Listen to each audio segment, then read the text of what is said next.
We'll start off with one from Norman Davies of Harlow.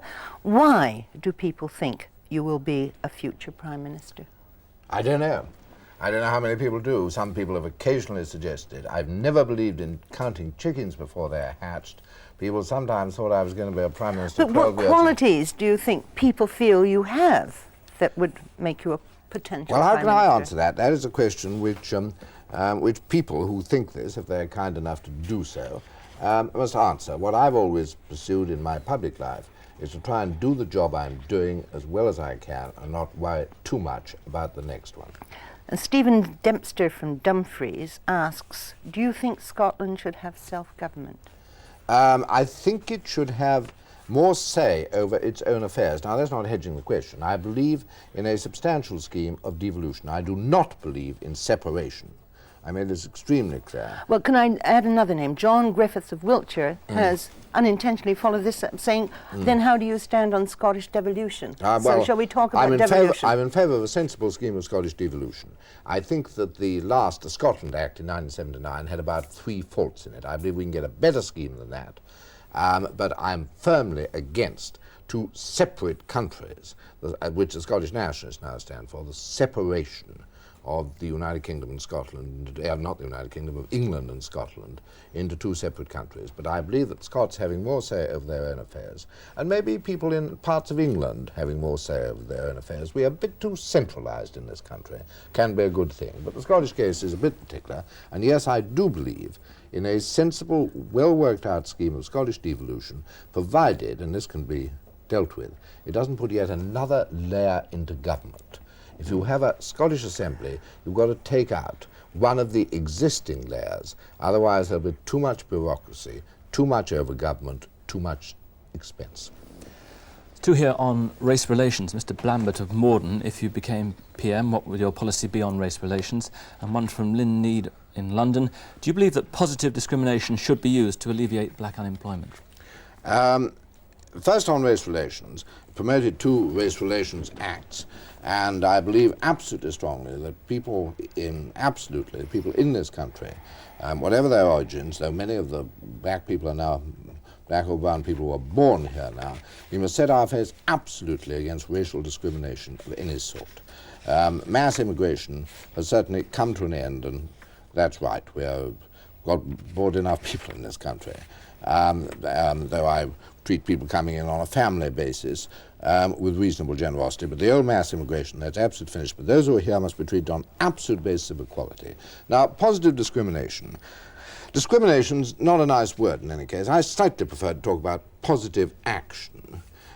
There is considerable indication that if one's not careful, not all by any means, and not most of the Asian population, but substantial numbers of some West Indian population, black population of West Indian origin, may fall very much to the bottom of the pile. And I think that's undesirable, produces racial tension, produces a danger to social cohesion, and I think we want to put some positive funds into ensuring that we don't have a position which you have a large group of undereducated, unemployable, disaffected groups associated with a racial group. I believe that can be done, and therefore I do believe in positive action to help those who most need help. One here from Anne Summers from Streatham. Would you remain in politics if the SDP failed? Well, if the SDP fails, I'm not sure I can remain in politics, because I would, I suppose, fail with it. And a lot of people were surprised that I came back into politics and was able to be elected. 61's a fairly mature age to start something new, isn't it? Yes, it is, but you know, it helps to keep one young. And I believe that the SDP will not fail. And as long as I believe I can be of service to the country, not just the SDP, because part of the SDP view is that we should serve the needs of the nation as a whole. We should get away from the old narrow approach of old party politics. Then I'll go on, I suppose. But I'm not wedded to politics. I don't have to be in politics. There are many things, other things that I might begin to prefer to do. But as long as I believe I shall make a contribution, I'll go on in politics. Failure is not absolute, success is not absolute, and as long as I feel I have a role to play, and I believe the SDP will not fail, then I shall go on. Question from Charles Barnes in Surrey. Really 3 questions, I think, in one. Mr. Jenkins is known to many electors as a socialist. Is he a socialist? Question mark. Are the SDP a socialist party? Question mark. And if they are, how do they explain their alliance with the Liberal Party, which is not a socialist party? Question mark. Well, as I've said before, I have not myself used the word socialist in this sense for quite a lot of years past. Not because I necessarily think it's a discreditable word, but I think it's a confusing word rather than a clarifying word. Because you have to, if you say you're a socialist, you say, well, does that mean you believe in nationalization and the planning of everything? I don't. I don't believe in any more nationalization. I don't, as a matter of fact, believe in denationalization now either. I believe in a truce, a stable frontier, instead of pushing industries pointlessly back and forth across this frontier. Then in international talk, the socialist countries often mean the countries of Eastern Europe. Well, I have no desire to see this country remotely like the countries of Eastern Europe, remotely like Poland or Czechoslovakia, Hungary, whatever it is. If you talk about the socialist countries, that's what a lot of people in international parlance mean. And therefore, I don't use the word. I believe in social justice. I believe that the Social Democratic Party must have a great regard not only to the creation of wealth, which involves giving rewards and opportunities for enterprise, but also in getting that wealth distributed fairly. But I think social democratic, the idea of a fair society, is better than this word which now becomes a confusing word, socialist, and therefore I don't use it. But the SDPs that exist within Western Europe are socialists, aren't they? In Western Germany, for instance. Well, I don't think you'd find that Herr Helmut Schmidt used the word socialist very much. I think he'd I think you'd find that he took rather the same approach to it that I did, and that he talked about himself as being a social democrat. Well, the little hanging question at the end, I think, has been answered, but perhaps you could stress it again. The alliance with the Liberal Party, which is not a socialist party. So you are saying you have abandoned all your original socialist ideas as a member. 29 years you were a member of the Labour Party, weren't you? Because you see, I think the essence, I'm a member of the Labour Party, and my views were the views of people like Clem Attlee, like Hugh Gaitskell. But Hugh Gaitskell went out of his way to say how broadly he thought nationalisation was not relevant, was not great significance from a socialist point of view. That what he was interested in was a fair society and social justice, and that best part of the Labour tradition we wholly preserve. But what we do believe in is a society which has room for enterprise and initiative as well as a fairness in rewards, and we don't believe in further nationalisation. One here from one of your supporters, Mr. Keane from the Tavistock branch of the SDP. The party, he says, professes to represent the grassroots, but how receptive is head office to local voices being heard? I would say very receptive. Head office has an enormous task. It's just been set up. We've got 78,000 members, all affiliated to it. What occasionally happens is that people's letters get lost, their forms get lost, and there's a bit of difficulty from that point of view. But I think we've worked pretty effectively during this period. But we are certainly not a highly centralised party. I spent an enormous amount of time in the past 15 months going around the country, addressing meetings. One of the things we've achieved is the restoration of the public meeting to its place in British politics. They used to be terribly small, you know, a few years ago. But on the whole, we've had very big meetings throughout the past year. People really have come because they think there's something new to be said. Meeting party members, talking to them. Our party members want to play a part in policy formation. We enormously welcome that. And we're a two-way process. We are putting out some what are now called green papers, you know, things which are not final statements, on which we welcome comments from all the members. And we are very glad that in many areas there are local policy groups dealing with particular areas of discussion, and all that's immensely valuable. We are a party which believes in decentralization of government, believes there's rather too much centralization both in industry and government, and that can be true so far as parties are concerned too, and we are very interested in the grassroots. Right. One here from Frank O'Connor from Paddington.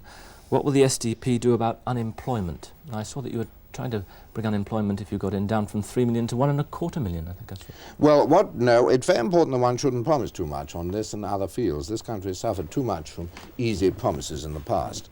I mean, what I said in the 2 by-elections I've fought, developing it further in the Hill Head by-election, is what I believe we could and should do is to have a crash program, which I set out in great detail, 6 or 7 points. You wouldn't like me to set it out here, there'd be no more questions. But costing it very carefully indeed, to get the maximum increase in employment for the minimum increase in public expenditure.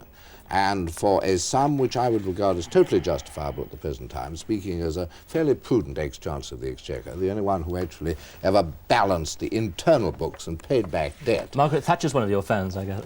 Well, I don't know whether she still is, but since the SDP was set up. But at any rate, it is the case that I'm the only one who paid back debt, so I can claim to be fairly prudent.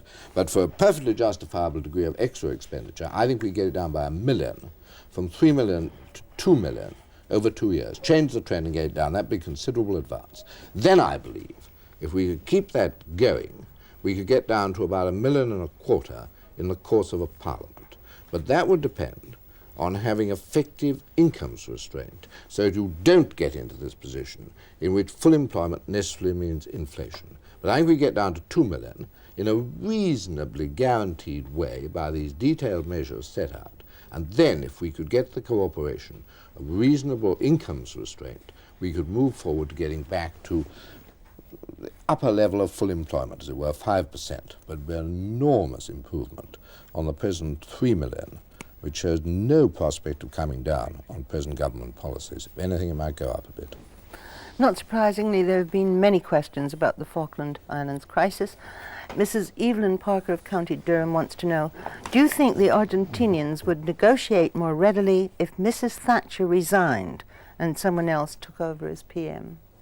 No, I have no reason to think that at all.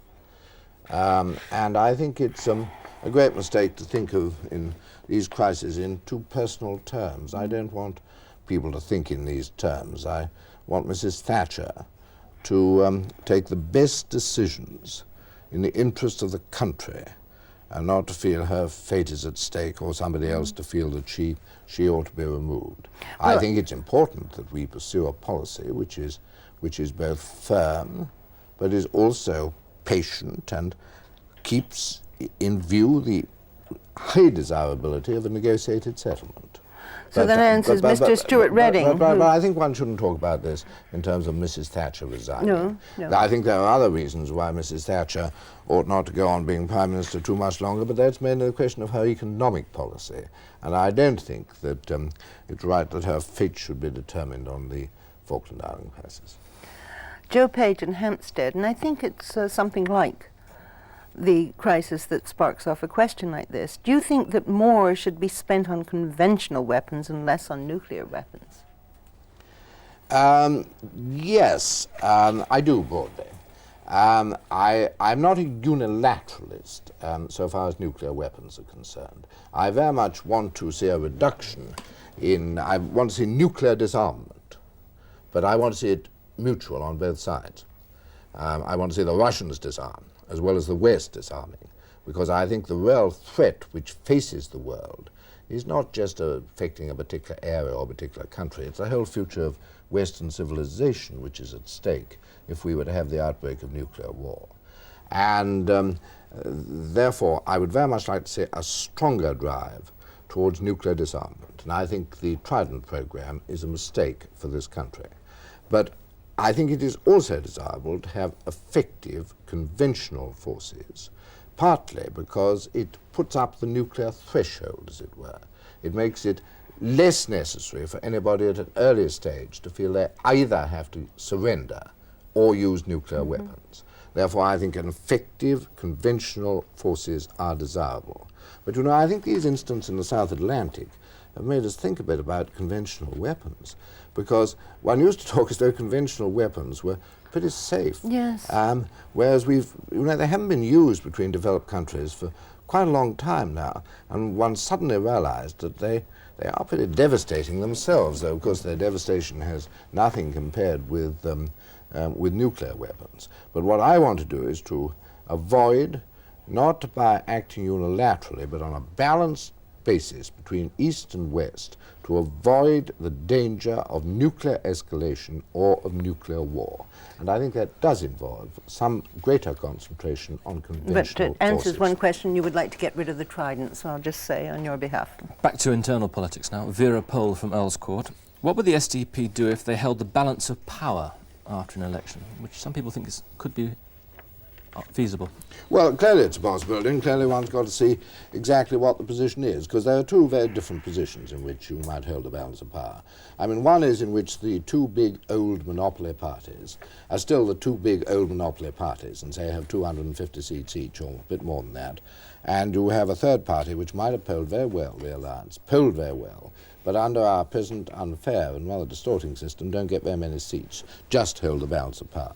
There's a second possibility in which we go into a position we haven't seen in this country for 50, 60 years, in which you have three parties of about equal size, all of them having about 200 seats. Now, you've certainly in the latter circumstances, you've got to govern the country, or in the former circumstances, you've got to govern the country. What I think we would say is that the present electoral system really is unfair and inefficient, and we do want to see a reform of it. It was pretty bad under two parties, 2.5 parties, but under three, it really does become a total lottery, you know. I mean, parties could get nearly the same number of votes, and one party could get nearly 10 times as many seats as the other, if you have a three-party system more or less evenly balanced.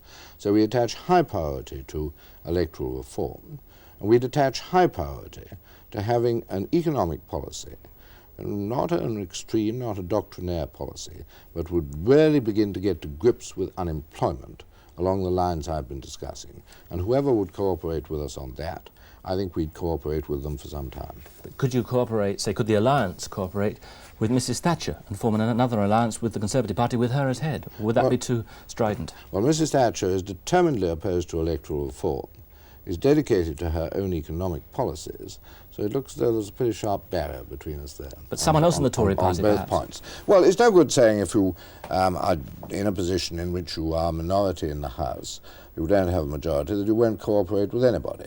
And I'm not excluding cooperating with anybody, provided they will pursue policies which I would believe would be in the interest of the nation. That applies to people in the Labour Party too. One here from Mr Swan from Essex. What would you do about the present crime situation if you were Home Secretary in an SDP government? Back the police acting within the law, have as an effective police force as possible, with as good as relations with the public as possible. I don't believe that it's any good saying there's some magic philosopher's stone solution to this. The present government came a bit near to this at the last election, when they did rather fight on law and order things, saying vote for us and crime will come down. People did vote for them and crime's gone up. And there honestly isn't any complete solution, but the police acting within the law are our line of defense. They're properly paid, properly equipped, up to full strength, and working very much integrated in the localities in which they work. And then there are some other specific measures you can deal with, some which I've introduced myself. I, for instance, introduced majority verdicts in criminal trials against a great deal of opposition 15 years ago, which is now responsible for convicting 10% of those convicted, and many of them the most professional and hardened criminals. So there are some measures you can take of this sort. But broadly speaking, if somebody says, just vote for me, I know the answer, one particular form of punishment will work, I think they are deluding themselves and trying to delude the public. And I think that people who said the reverse a few years ago have come around to that view themselves now too. Mrs. Janet Dukes of Crystal Palace asks, considering the standard, the high standard of education amongst MPs, why do they spend so much time shouting at each other and being rude instead of learning to work together? Well, I suppose that part of the job of MPs is to have debate, and debate means conflict. But I do wish they wouldn't go in for this these zoo-like noises. Well, I don't mind a bit here occasionally. It's more shouting, noise for the sake of noise, barracking for the sake of barracking, which some people particularly go in for, trying to prevent people speaking and trying to prevent people being heard. And I think it does set a bad example to the country, and I think the broadcasting of Parliament has been one of the things which has made people realize that these adversarial politics in which you just shout down the other side, so everything your side does is fine, everything the other side does is wrong, is something which does not serve the interests of the country. And I don't believe in that myself, and I think if MPs can't do anything else, they ought at least to be allowed to listen, or to be able to listen to a serious argument deployed by somebody on the other side. Doesn't mean they can't express approval or disapproval, but this is quite different from the sort of organised noise which is such an extraordinary feature of the British House of Commons, and I think applies in hardly any other elected legislative assembly in the world. Mr. Jenkins, thank you very much for joining us today in the studio.